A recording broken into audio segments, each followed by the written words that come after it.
Hey, welcome back to my live stream. This is Victor from Victor H Investing. Thanks to all the people that have been attending the live stream. Really appreciate that. Thanks for all the comments. I've been reading every single comment and taking the feedback and kind of trying to make the type of videos that people are asking for, as well as improving the videos that I've been making. So I really appreciate everybody providing feedback and comments. Thank you. I've also gained some really good ideas on stocks that I hadn't been looking at, and that in itself is a real payback. So I appreciate those types of comments as well. As I get into the video, as it is with any of my videos on my channel is about my investing journey. I'm an individual investor and have been investing for a long time. More recently being in the last 5 years, I have all stocks in my portfolio. I don't have any ETFs. I once did have ETFs and mutual funds, but my stock portfolio is all individual stocks. I also own bonds, and with bonds, I own predominantly individual bonds and manage those stocks very actively. And I like to share my analysis on YouTube. As I cover stocks and really any of the topics that I'm covering, it's really about my individual, portfolio. I'm never giving out financial advice or any buy recommendations or sell recommendations on stocks. Please make those decisions carefully, and I'd appreciate that. So thanks so much for joining. It looks like we have 3 people joining, and we'll get started. So we had 3 weeks where the stock market came down from March 28th until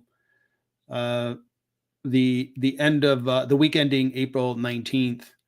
We had the market go down, if you measure it using the S&P, 5.5%. That was a nice pullback. I was beginning to get concerned that we're just on this upward rise and it's just too euphoric and people are getting greedy and stock prices are getting too high. So it was good to have that. And we had this week where the stock market went up 2.67%. It's a very good week this past week.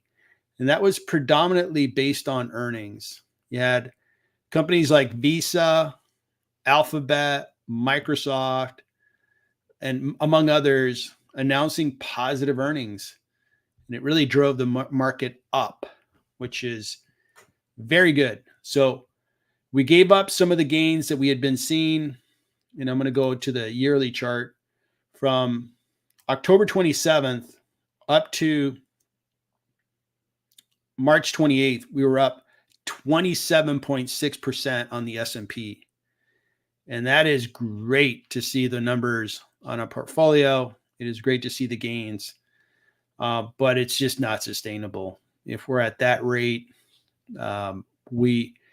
that's basically 5 months of time, and that's a really, really fast pace of appreciation. So it was very good to have this dip. What's going to happen going forward? I think that the earnings this coming week are going to be critical. I'm going to go over the companies that are going to announce, and they're going to affect the market. I don't think that we're going to have the same market we had in 2023, where we had a really nice return in 2023. We look at 2023's return.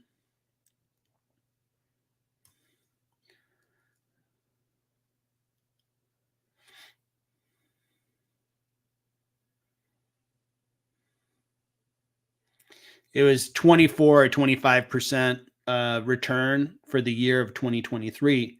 That was an excellent return. Now, are we going to have a do-over again? I just don't think so, because we have certain sectors like semiconductors, the perfect example. It's just priced way too high. And other sectors, I would say communication services, which is where Alphabet, Meta, Netflix, Comcast, Disney are. That sector, I would say, is pretty expensive. So I don't think we're going to do another year of, mid-20s return. I think we're going to do more like a 5% to 15% return in 2024. That's my best guess. We'll see how things play out.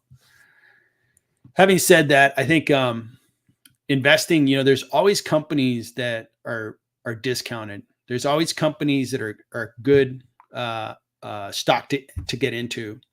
I did a short today covering Starbucks, and Starbucks is interesting. I think most people know what Starbucks is, right? You've probably had a cup of coffee in a Starbucks recently, if not today, and that stock is down. Oh man, I lost sound. Give me a second here.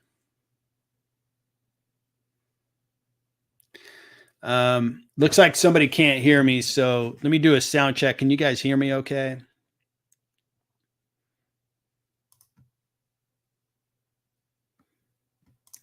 Everything looks good on my end, but can somebody confirm if you can hear me?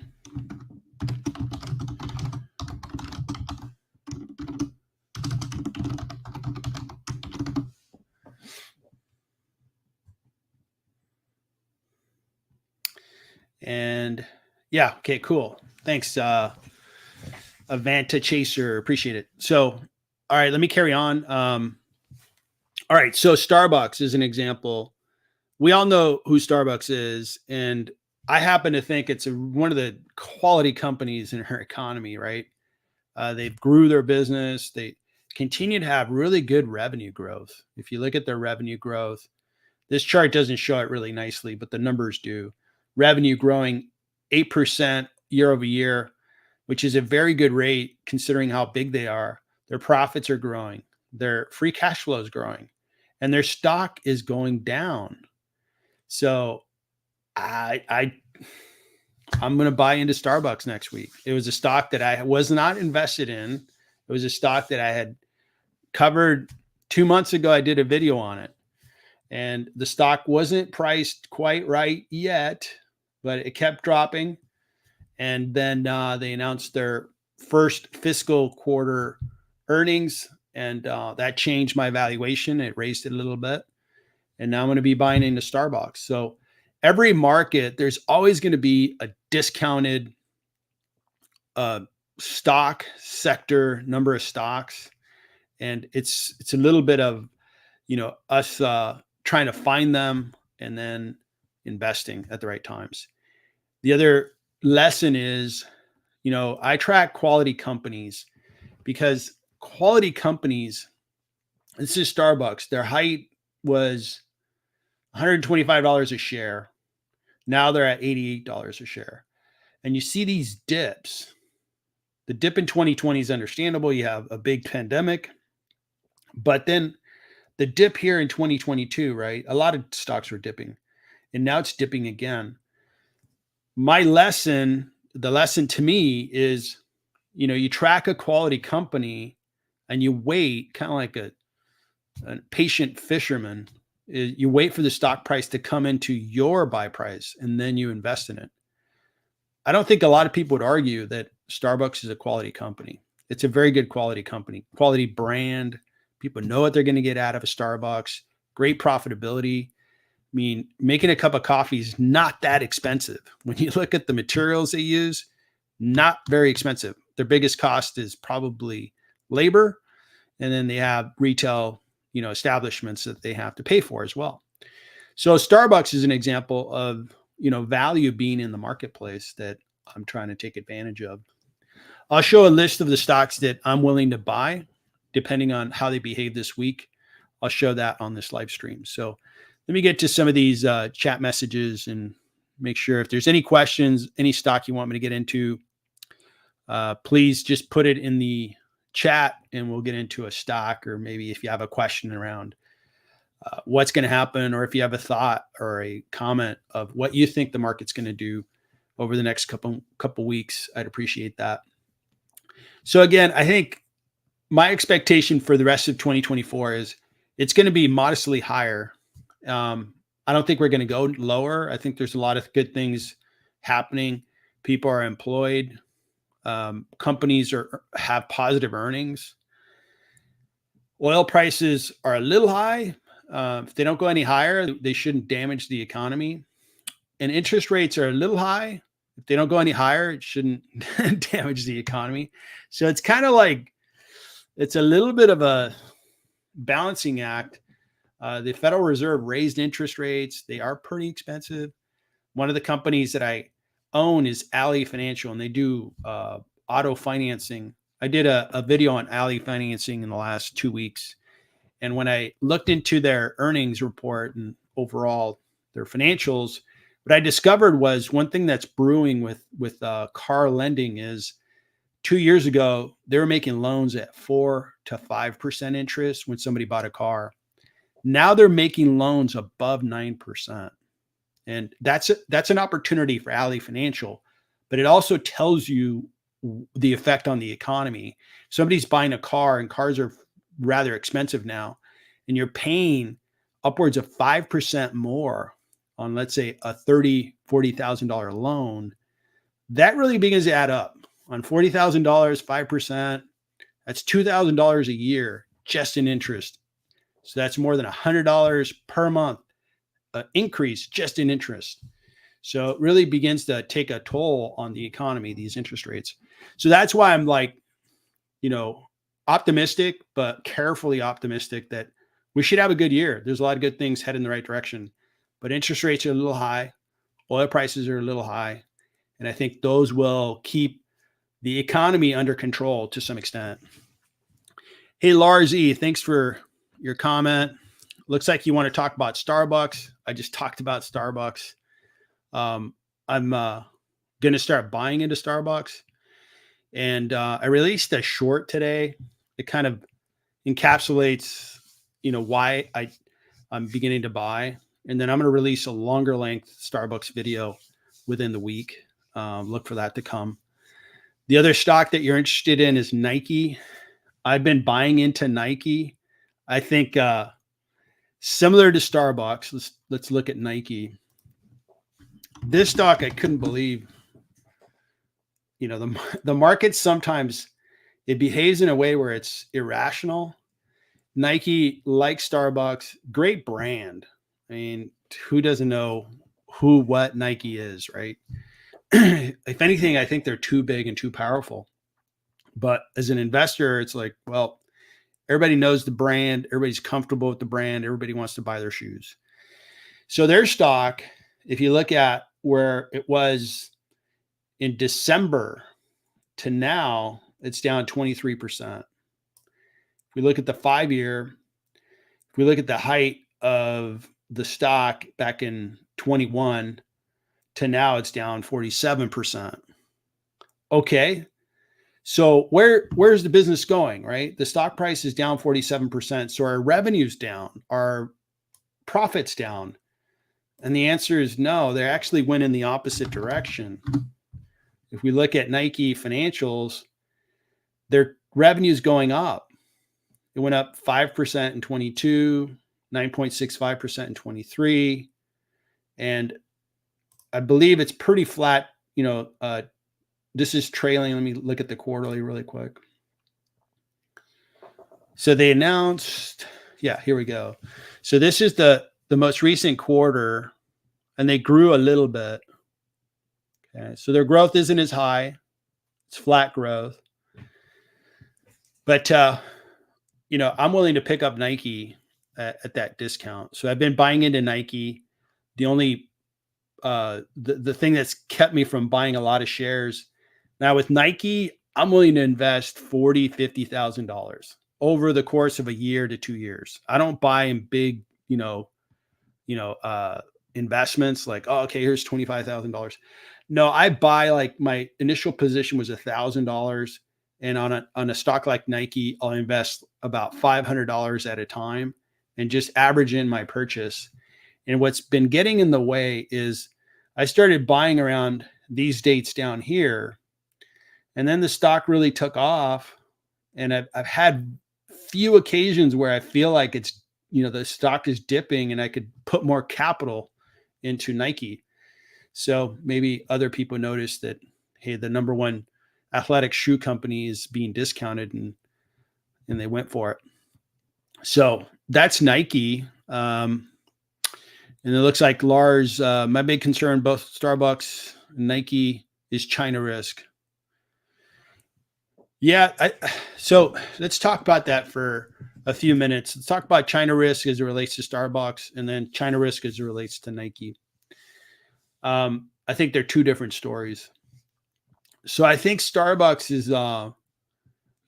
is growing internationally, and they're growing obviously to China, Japan, but they're also growing in Latin America, Europe, and other places.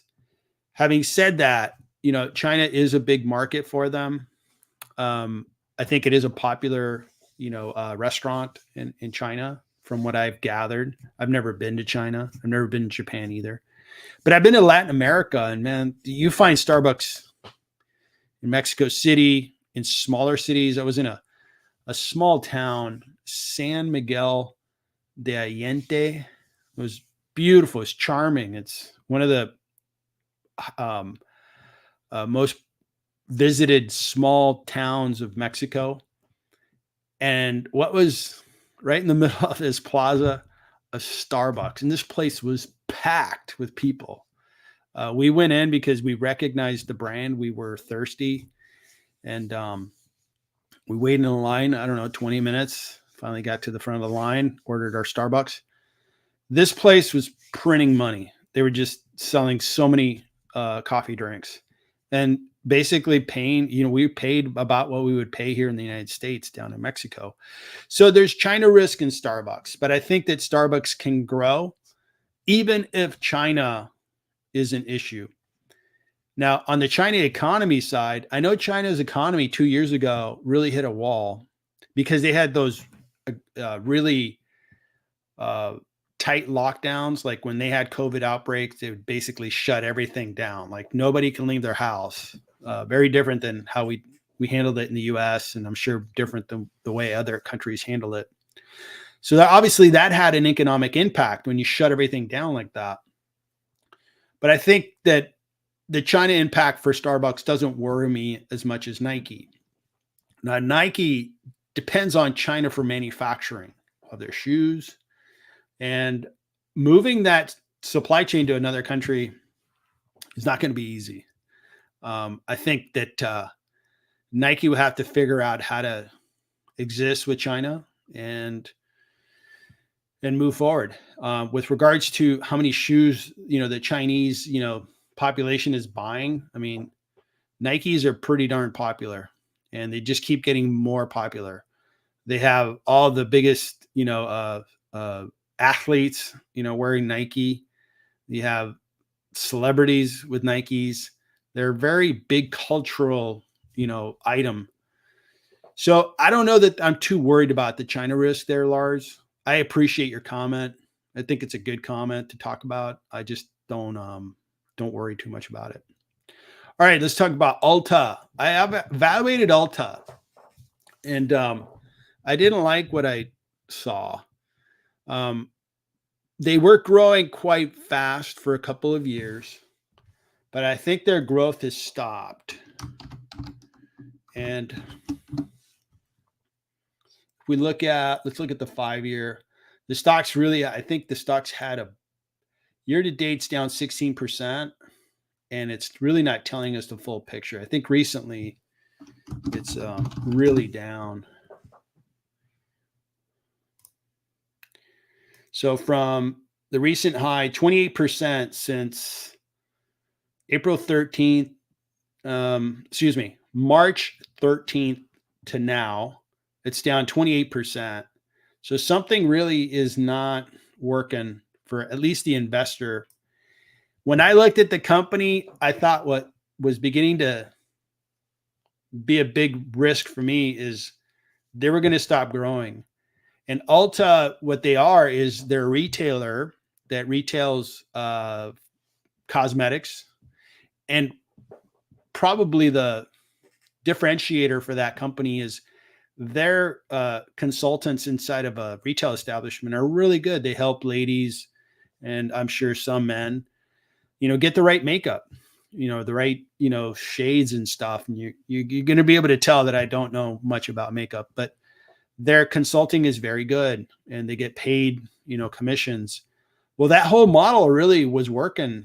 But I think the purse strings of the consumer have gotten a little tighter, and Ulta's, their growth has kind of begun to go away.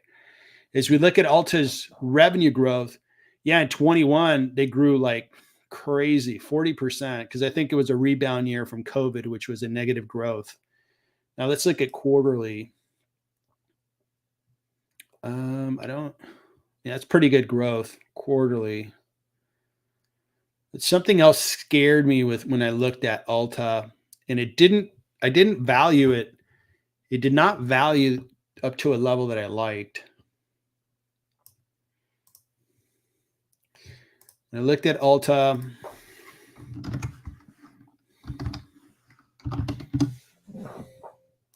Yeah, I don't even track it anymore. I just didn't like what I saw, and I moved forward. So those are my opinions on Ulta. I've decided that it wasn't even worth following for me, and I'm not following Ulta any longer. All right, let's look at ZTS. ZTS, never heard of it. So ZTS, Zoetics, they do engages in discovery, development, and manufacture commercialization of animal health medicines, vaccines, diagnostic products, excuse me. So their stock has been doing not great. Recently, it's really gone down. And what's the story here? 72 billion. Wow, that's a pretty big market cap for a company of this type. 14,000 employees. Their net income is solid. They pay a dividend of 1%. Good growth year over year. And their cash flow looks like they have positive cash flow. Very good. About 1.6 billion in 2023. I mean, it looks like it looks interesting. I don't think it's going to be like a home run situation. But let's look at their forecast. A lot of people are forecasting a much higher stock price. A total of 7 analysts cover it, and all 7 say buy or strong buy. Their earnings per share this year is expected to be rather high. Yeah, this looks pretty good. Zoetics looks interesting. That'd be worth looking further into. I'm going to make a note to myself. Yeah, good idea there. Okay, so let me keep up with the comments here. So thanks, Lars, for the initial, string of companies. So we talked about the China risk, and then looks like Lars. Yeah, I agree with you on Ulta's advantages, like a membership model. I think they have something there. They definitely took the market on, and I forgot to look at Ulta's market cap. Yeah, 19 billion. I mean, that's a tiny market cap. It's not very high. So that actually is a positive to me, where they're not overly big. Yeah, I mean, if you believe in their business, I think it's a pretty decent investment. Again, these are my opinions. I could be wrong, but cosmetics is super competitive. I mean, you're competing against the traditional, big retailers like the Macy's and you name it, the mall kind of companies. And Ulta is different. I think their membership model, I think that the way they treat their customer is very different. So if you believe in it, it'd be worth researching.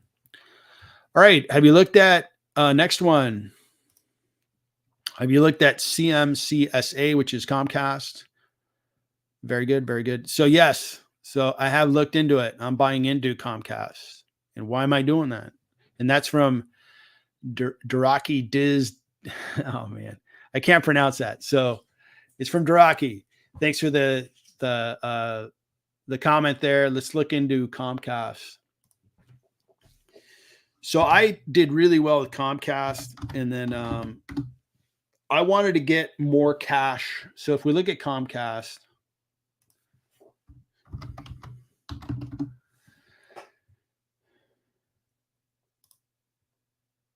so Comcast, this has been their stock, and their stock before COVID. And I like to look at that because that's before we had a lot of artificial stimulation to the economy, like in this era where we had a lot of stimulation.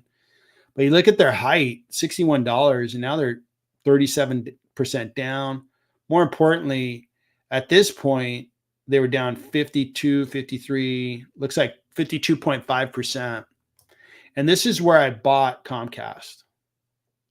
The stock had come down. I really like Comcast. They have their studios, and like Oppenheimer was their movie. I've done videos on Comcast, so you can take a look at my thoughts there. It's going to be pretty much what I'm going to share with you now. So they have their studio business. They have their broadband wireless business. They have their amusement park business, and they have their streaming business. They own CNBC, NBC. They're going to have the Olympics. So live sports, all those things. And they have a consistent performance to them, consistent revenue growth, consistent earnings per share, consistent dividend. All these things are very consistent. If we look at their growth rate, so we're looking at Comcast. So we have 12% growth rate, 4% growth rate. They had a down year in 2020 because it was COVID. So their amusement parks, they couldn't open them. You couldn't go to the movies. So their movies, you couldn't make movies. Everything was shut down. But you look at this consistent growth, grew in 16, grew in 17, 18, 19, 21, 22, and then 12%. I think that's why investors kind of became very concerned. In the most recent quarter, they showed growth of 1.24%, comparing their first quarter of 24 versus the first quarter of 23. Now, that caused a big sell-off. The sell-off in Comcast was really bad. I think it was here where the stock dropped quite a bit, 4%. And I believe that was around their earnings. So I think investors overreacted to the loss of subscribers on their broadband business. And, what's good about Comcast is they're a diversified business. They have revenues from different sources, including, the broadband subscribers. I felt like, hey, you want to discount the stock or market, right? Me talking to Mr. Market. You want to keep discounting the stock. I'll be a buyer. So I started to buy shares in Comcast. Where am I at? I believe it's one of the companies that I have on I want to buy more stock if it's, here it is. So here's Comcast. I've only got $2,000 invested. I'm down 1%, but I'm willing to buy more shares. So that's on my list of, hey, I'll buy more shares in Comcast. If you, Mr. Market, you want to keep discounting it, I'll keep buying it. Comcast is very reliable, great history of partnering with shareholders. The dividend is really solid. I think it's 3.22%. And if you look at the dividend payouts, 32.8. Solid. Buyback yield, 5.79. So they're buying back shares. So those are my feelings on Comcast, right, Draki? Good question. I'm glad you brought it up. All right, good stuff. So we've covered a lot of ground with some companies. Thanks for the comments. Please keep them coming. I'll go whatever direction you guys want to go in. I'll get back to some comments that I wanted to just put out there as we prepare for this coming week. So looking at companies that are going to announce earnings that could affect the market. So on Monday, the 29th, tomorrow, looks like, some semiconductor companies are going to announce. NXP, On Semiconductor, MicroStrategy, their big play on crypto with Bitcoin investment that they've made. Domino's Pizza, that'll be interesting to see. Yum in China, that'll be interesting to see. So there'll be some kind of companies, they're not huge market caps, right? But we'll see what happens on Monday. I don't think any one of those companies can really move the market. I think the semiconductor companies, if they came out and had terrible earnings, that could move the semiconductor industry. But we'll see what happens. On Tuesday, Amazon, this one will move the market. And I think there's potential that Amazon would announce a dividend to follow what Meta and Amazon, Google have done. But this one is gonna, it'll be interesting. That'll be the the very first big announcement will be Amazon. Eli Lilly will also be big. Eli Lilly is making a lot of money on the weight loss drug that they came out with. They've been very successful with that. Eli Lilly just got a huge market cap. It's incredible what they're doing. Very well performed, very well operated company that's performing great. So those two companies are huge. They will move the market. AMD will move the semiconductor market. If AMD comes out with a great earnings report, look out. NVIDIA is going to go up. Broadcom is going to go up. A bunch of semiconductor companies like TSM will go up. On the flip side, if AMD comes out and says, no, we didn't have a good quarter, semiconductors are going to drop. So we'll see what happens there. I don't know that McDonald's is going to move anything. Here's Starbucks. We just talked about Starbucks. It'll be interesting to see what they have to say. I'm going to try to buy ahead of that earnings. I'll probably buy $1,000 worth of shares if I get an opportunity tomorrow. And then the other ones should be pretty much, interesting. PayPal. So I've been if you follow my channel, I've done several videos on PayPal, and I believe there's a lot of value there that is going to be unlocked at some point. It's going to be like Alphabet. For a year, I've been saying Alphabet is underappreciated. Everybody respects Alphabet, Google, right? And Alphabet was kind of doing it to themselves. Their AI rollout, didn't go off perfectly. They made a bunch of mistakes, a lot of PR, bonehead moves. And, but their last earnings, I think investors realized, hey, we forgot this was Google. We forgot they have search and it grew tremendously. And they have YouTube and that grew tremendously. They have a cloud business and that grew very dynamically. And all three are super profitable. And then investors realized, oh, that's right. This is Alphabet. This is Google. And Shazam, the stock went up 11%. I think it's really going to take off from this point. Similar story I've been saying about PayPal. I think PayPal is misunderstood, underappreciated. And I've been buying into PayPal. My position in PayPal is I'm willing to buy more shares. I've bought $43,000 of shares. I'm up slightly because the stock hasn't gone anywhere, but I think there's a lot of upside on PayPal, but they have to announce good earnings and they have to show that they're operating the business well. If they continue to show that, hey, we're just continue to screw up, then investors lose faith in an investment team. The other company I'll point out is 3M. I'm a big fan of 3M. They've had their share of big problems, big problems, but they've been able to resolve these big lawsuit problems. And this really good company that pays a very high dividend right now, I think it's going to be doing well. I'm up on the stock on 3M. I believe it is. I have $14,000 invested. It's up to $16,000. It doesn't tell you the whole story because I'm up 11,000 and they gave me these shares of this, company that was a spinoff, and those shares are worth like $4,000. So I'm actually up more than that 11%. I'm up more like 20-25% on 3M. And I think it's going to keep going. So we'll see where that ends up. So Tuesday is going to be a big day. And Lars, I'm going to get to your question. Hang in there. Let me get through the calendar and I'll get back to your ADP question. So MasterCard, I always view MasterCard, Visa as kind of a report on the economy. How much money is the consumer spending? MasterCard is smaller than Visa, but the market cap is massive. I think Visa's in the high $600,000 market cap for billions. So I'm going to be looking at MasterCard to kind of tell us where the economy's at. Qualcomm, I've bought into Qualcomm. I'm not buying any more shares. I'm buying more into Intel.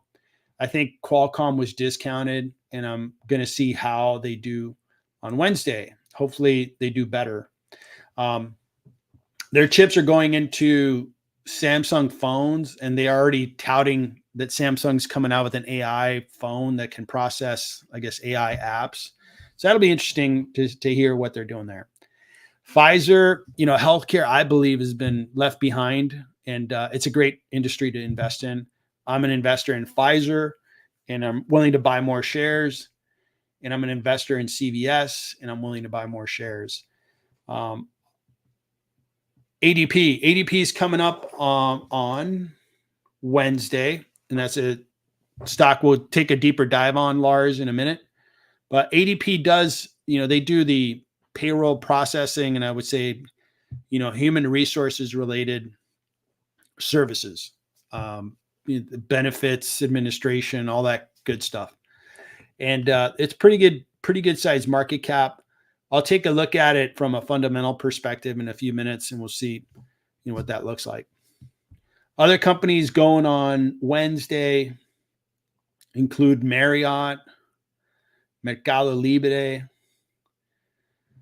and other DoorDash. So I'm an investor in DoorDash. I've done really well with DoorDash. I also own a lot of Uber, and be really interested to see what DoorDash does. And then Allstate. I've done well with Allstate. Looking forward to seeing what they have to announce. I think they're going to be more profitable, and probably the stock will go up. Thursday, Apple. Oh, man. So Apple's had a tough 4 months or so. They haven't kept up with the rest of the market. They've actually gone down in so they've gone down. Wow, from December 14th to now, it's down 14.5%. And it could have been a lot worse. And this is why I say that, is if we compare it to the S&P, the S&P's been going up, right, in the yellow line. And Apple's been going down. Well, if the S&P was also going down, it would have been more exaggerated, or the drop on Apple would have been even steeper. Nonetheless, it's Apple, and I'm buying shares of Apple. It's on my buy list. Why am I buying shares in Apple? It got to a point where there's just too much value there. I think they definitely have the users of their devices globally, and they're an ecosystem company, so they can make money off their ecosystem. A lot of the apps providers have to pay them a percentage of what they're doing on their platform.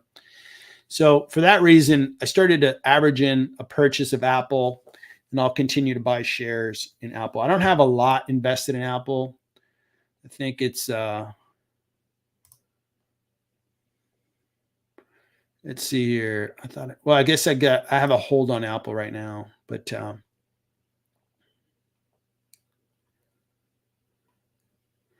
so Apple. So I have $7,500 invested in Apple. It's worth $7,400. I'm down 1%. So I've pumped the brakes on it, and I'm not buying any shares. I'll look at what their earnings have to say, and we'll go from there. So it's going to be a big week. I mean, you got some big companies coming out and are going to announce. And I went to the wrong tab, sorry. And then Friday, Berkshire, Hershey's caught my attention. And another live stream, somebody brought it up. I looked into it. I really liked it. If Hershey can go down another 10%, I'm going to buy her. We'll see what they have to say on Friday. Looks like Friday doesn't have any other big names. So we'll end kind of on a quiet Friday, I imagine, but famous last words. All right, so let's come back to the comments. And looks like Lars wants to look at ADP. So ADP, they do cloud-based human capital management solutions, employer services, professional employment organization. Okay. Yep. That's the company that I'm familiar with. 99.85 billion in market cap, revenues 18.5 billion. So you're paying, between 5 and 6 times revenue for the company. The net income, they're doing about 4% in net income. Forward P is 25, dividend of 2.3. Looking at their growth has been really good. Very good growth. And their cash flow has been growing. Very good. Yeah, some of these fundamentals are really impressive. It's good to see them grow. From a forecast, we have 14 analysts looking at the stock, and most of them are holding. A few are buys and a few are sells. So it's kind of a mixed bag. Most people are saying hold, and the average target price is 250, just above where they're at now. This seems like a solid, company. It's not a company that I get excited over. I don't think there's a big, a big move in the stock, like a PayPal, right? If PayPal gets their act together, and they've been growing their business at like 10%. So it's not like it's just been a total, circus over at PayPal. But if PayPal gets it together, PayPal can return to,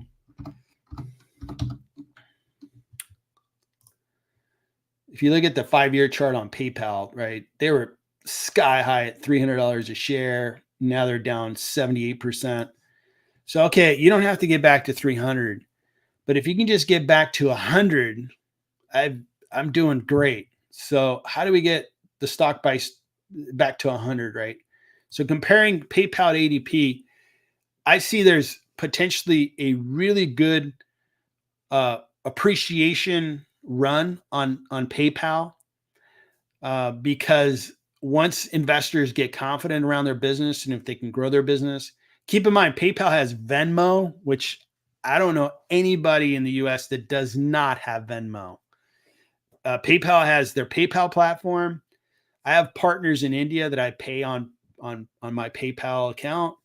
I have a business where we pay on PayPal. We get invoiced on PayPal. So it's a very practical solution to small businesses and individuals. And they have a very big, customer base. So I'm really excited about that story. And I can't get excited about ADP. I don't think that there's a big hey, the stock's going to be worth twice as much because of this reason. I think it's a pretty good stock. It's a pretty good stable stock if it's a company you believe in. Looks like I talked about the wrong company. Actually, it's APD. Oh, okay. Well, let's take a look at APD.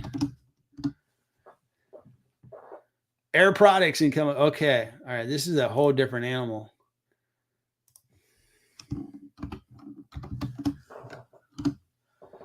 Okay. So APD is Air Products and Chemicals, provides atmosphere gases. Yeah. I'm familiar with these guys. I see their trucks drive around, on the highways. And I see that, they deliver these gases that companies that are producing products or running factories and operations need their gases. So interesting company, 52.4 billion market cap, revenues 12 billion, profitable, forward P of 18, not bad, 3% dividend, very good. Price target, analysts are saying 19.5 above their current price, not bad. Their stock's been on a decline for 1 year. It's had a lot of volatility over 5 years. Interesting. Okay. So no growth in 23, which is probably why the stock is beginning to come down.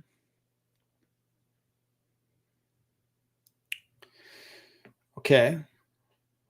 All right. Not a problem. And then if we look at free cash flow, so you see how they're negative free cash flow, cash from operations is smaller than CapEx.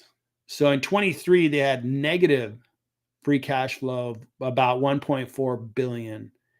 In 22, they had very low free cash flow of roughly 250 million, and they're a pretty big company. Going to 21, they had not great free cash flow. So they're not a big cash flow company, which is a surprise. Yeah, their cash flow is pretty low. If we look at their forecast of earnings per share, their earnings per share is pretty high, $12.45 per share. The share price is $236. Okay. It's going to grow well in 25 and 26 and 27. The concern I would have is around free cash flow. I value companies principally on free cash flow, and their cash flow isn't very good. So I would probably not invest more time into a company like this.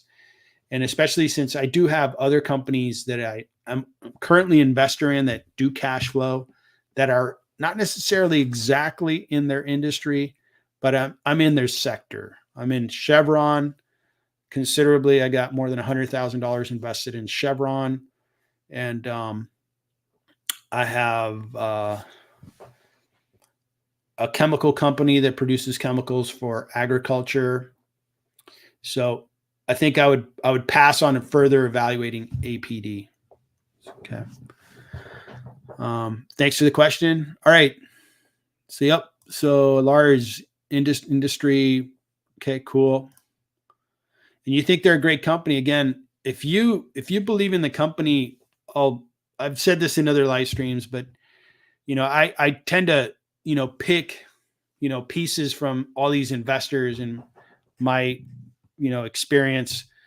One of the investors that I really like is Peter Lynch, and he was a non-finance guy, and he really talks about, you really got to know the business and really believe in the business before you can ever invest, in a company and do the kind of the quantitative analysis of free cash flows and how much the company's, priced or discounted based on free cash flows and earnings per share. And if you really believe in a company, then you keep digging, man, because you got something there. You can wait for the right stock price and then invest. And if everybody else is missing it, everybody else is underappreciating it, at some point, if you're right, that company is an excellent company, you will be rewarded.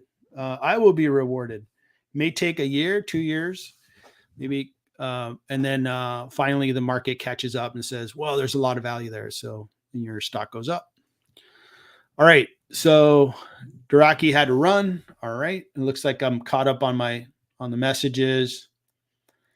All right. So we talked about this upcoming week with earnings reports. It should be a big week. Like this past week, FYI, was a good week of earnings.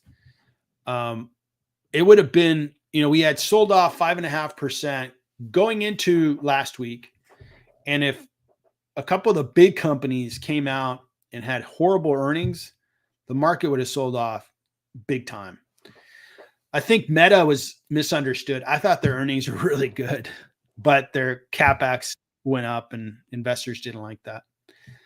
But that was probably the worst one of the bunch. And they grew their revenue 27%. If you compare Q1 24 compared to the first quarter of 23, Meta grew 27%.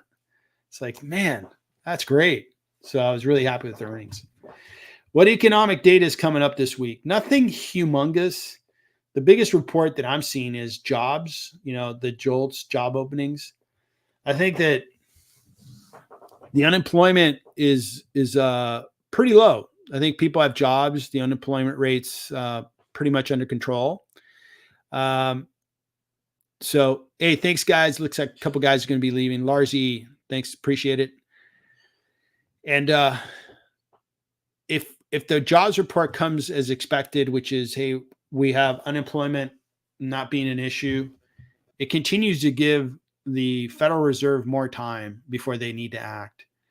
But if we see people are losing jobs and the economy is beginning to slow down, that's bad news for Main Street. That's bad news that people are losing their jobs. It would be good news for interest rates because the Federal Reserve will begin to lower interest rates quicker. So if we get to that jobs report and the amount of people applying for unemployment goes up, the stock market should do the opposite and go.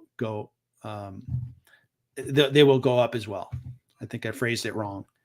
If unemployment goes up, the stock market will go up because the stock market will now expect the Federal Reserve is going to have to lower interest rates before they cause more unemployment driven by these high interest rates. So that's the biggest report that I see next week, and everything else is kind of just information that maybe affects certain sectors, but not the whole stock market as a whole. All right. So looking at the companies that, the way that I invest is I invest over time. I buy into companies like Meta. That's my biggest position. I've invested $94,000 and it's really run up nicely. But I invest over time. I average in my purchases. So I'm ready to buy more shares of Meta this week. We'll see how things play out. I tend to buy on dips and I'm ready to buy more shares. I bought shares in Meta on Thursday and I bought 3 shares. And on Friday, I bought another share. We'll see how things play out. As mentioned, I'm going to buy more Comcast. So I like communication services. It tends to be an industry where they don't make stuff. They don't have to make a car and then guarantee it and have recalls and all kinds of, really difficult things. Instead, Netflix can make, a successful show and show it to 1 billion people and make lots of money. They make the money like $17 at a time from the hundreds of millions of people that are subscribers to Netflix, or, ditto to Meta and Alphabet. Comcast is kind of a different animal. I just think it's historically a very good company, so I'm going to be buying into them. Nike, I think I shared my comments earlier. Consumer staples, I think General Mills has got a good proposition. It's part of my income portfolio, and I have 2 portfolios. One's growth, one's income, and I'm looking to buy more of General Mills. PayPal, I shared my comments earlier, ready to buy more. Allstate, ready to buy more. Ready to buy more Citigroup. This healthcare, like I talked about earlier, there's certain industries that are just misunderstood and are going to come back. When they do, investors will be rewarded. I think healthcare is going to come back. They had a bad 2023 when everything else was good. And this historically, if you look at healthcare, it is a really good sector of stock performance. It's not as good as technology. It's not as good as maybe communication services, but it's right behind those two. So having that type of kind of, they got left behind. Well, people continue to get sick. People continue to go to the hospital. People continue to buy their drugs and pharmaceuticals, and these companies continue to grow. So I'm buying into a small healthcare biotech company by the name of United Therapeutics, Pfizer, AbbVie, Cigna, which is a healthcare payer, CVS, which is a retailer pharmacy and a healthcare payer. So these are the companies in healthcare that I'm really bullish on. We talked about 3M. I'm buying into them. I'm buying more Zim stock. This is a high risk marine transportation company. This has really taken off recently. I have call it a $9,000 investment. I'm up about 26%, but I think this can really fly up because their business is doing okay and shipping rates continue to go up. CF Industries, materials and chemical. I think we talked about that earlier. They're more agriculture based, where their end product goes to farmers to grow crops. MPW is a high risk real estate investment trust that has been in trouble, but I think they're going to be fine. And I think their stock's going to go places. Right now, I'm underwater on it. I'm invested $8,500, but it's only worth $5,700. Vici is a REIT that I really like. They're in casinos. I think very highly of them. They pay a really nice dividend. In technology, I continue to buy into Alibaba. I think at some point they're going to be valued a lot more. The Chinese economy is huge. These guys have a front row seat to that economy, and I'll continue to buy into Alibaba.